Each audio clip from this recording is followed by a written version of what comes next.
So the purpose of making curry soup was to make it without salt but still have flavor. Can this be done? I will soon find out. But first I needed to make a vegetable stock, which I would need to make the stock: 2 onions, garlic, carrots, celery, dill, parsley, chives, 10 cups of water. I will have to simmer all of this for 45 minutes, cool for 15 minutes, and then strain, or what I chose to do, something different.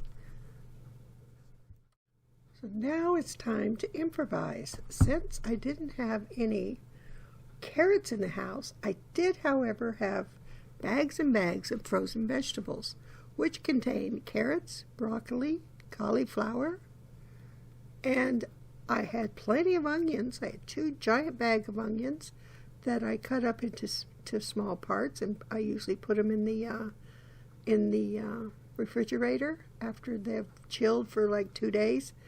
It sort of lessens the burn on the eyes if you do that. A little helpful tip for you. So for an even richer vegetable stock, you can caramelize your onions. That really boosts the flavor of the onions. You can use any kind of vegetables you choose. You look inside your refrigerator and see what you have. It's simple. You don't have to follow those vegetables. Vegetable stock can be any vegetable. It's typically strained, as I said before, through a cheesecloth. So as I said, you bring it up to a boil and simmer it for 45 minutes. Let it cool for 15 minutes, and then you blend it all. In an immersion blender or just a regular blender, doesn't matter. You want to blend it in. This is what I did for my soup. Ordinarily, you would strain off the vegetables. To me, that would be an awful waste. Plus, I wanted the thickness that blending these vegetables in the stock would give me to my vegetable stock for my soups. So I cooked it down for 45 minutes, as I said, and I let it cool for 15 minutes before blending. So the finished product for the vegetable stock was 8 cups of vegetable stock, which I will be using 4 cups of this vegetable stock for my curry and chicken soup. Yes, indeedy. The other 4 cups will go into containers after storing in the refrigerator overnight to get nice and cool, and then it'll go into containers about a cup's worth, freezing, for later use in other soups that I need vegetable stock for. It's funny, I was making the bread yesterday, the curry bread, and to go along with the curry chicken soup, because I thought that would be just fantastic. But some days, wouldn't it be nice to just have Samantha from Bewitched, twitch her little nose, and poof, there it is. And then, to make it even more special, you have Uncle Arthur make an appearance, a surprise appearance, as always, and say how wonderful my curry and chicken vegetable soup turned out, and how nice it'll go with the curry bread that was already made. Yes, indeedy. Okay, all being silly aside, now that the vegetable stock is made, it's divvied up. I've got 4 cups in a measuring cup, the other 4 cups cooling to be put in the freezer for later. Now it's time to do the curry chicken vegetable soup. Now, the ingredients list called for onion, garlic, pepper, pinch of cinnamon, pinch of cloves, 1 tablespoon of curry, 1 teaspoon of cayenne, 1 teaspoon of turmeric, potatoes, zucchini, 4 cups of water, 4 cups of stock, and 1 can of coconut milk.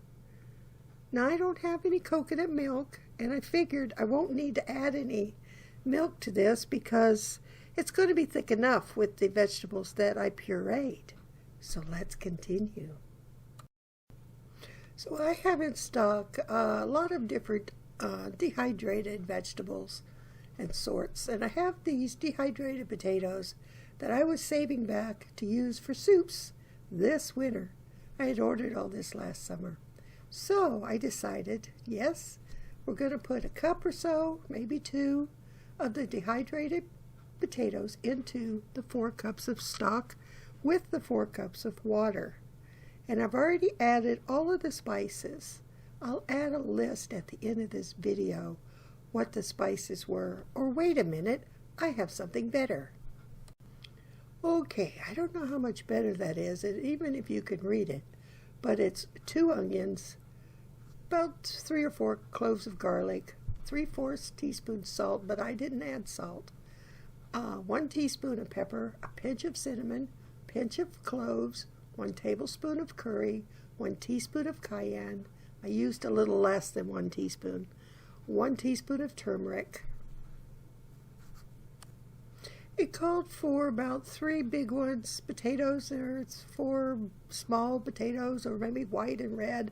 I can't remember since I didn't have any potatoes. Oh, the phone. I must check that out. So sorry about that, folks. Must have been a telemarketer. It went to the answer machine. Yeah, I have just a regular plug-in-the-wall phone. I don't own a cell phone. Although it, yeah. Okay, tripping over my words. I have an old cell phone that my daughter gave to me to use as a camera when I'm making videos. So most of my videos are made with her old cell phone instead of my old digital cameras. So I do own a cell phone, but it doesn't talk to people or text or anything other than it has a timer on it, though. And a few other things. It's got a flashlight that I can never find, a calendar, and some other things. Stopwatch, I believe. Oh, I digress. You see, if I was Samantha from Bewitched, this would all be done with a little twitch of your nose. Twitch? The word twitch didn't come out. A little twitch of your nose, and then curry chicken vegetable soup would be, poof, already made. So I cut up about 1½ chicken breasts into cubes to add to the soup pot, and I brought out my vegetables, my frozen vegetables, the bigger ones that I had in the freezer, bigger round carrots and the broccoli and the cauliflower right there, and I added that to the pot along with about a tablespoon of margarine. It always adds a nice flavor to a bean pot or to a curry dish. So I added that, and I just simmered it lightly for about, well, till the chicken was done and the vegetables were no longer frozen. I also added some extra onions, as I said in the curry soup list. So I just wanted everything to combine nicely. I made it over the afternoon, and then it sat for a little while. And then I thought, you know, a helpful tip to soups and chilies and anything like this is to let it sit in the refrigerator overnight before you actually eat it. Yeah, you make it a day ahead of time. And then the flavors bloom just like your yeast in your curry bread, and it's fantastic. As Uncle Arthur will, agree with me 100%. I wanted the thickness that this sauce would give to the stock. Not the sauce, but okay, yada yada.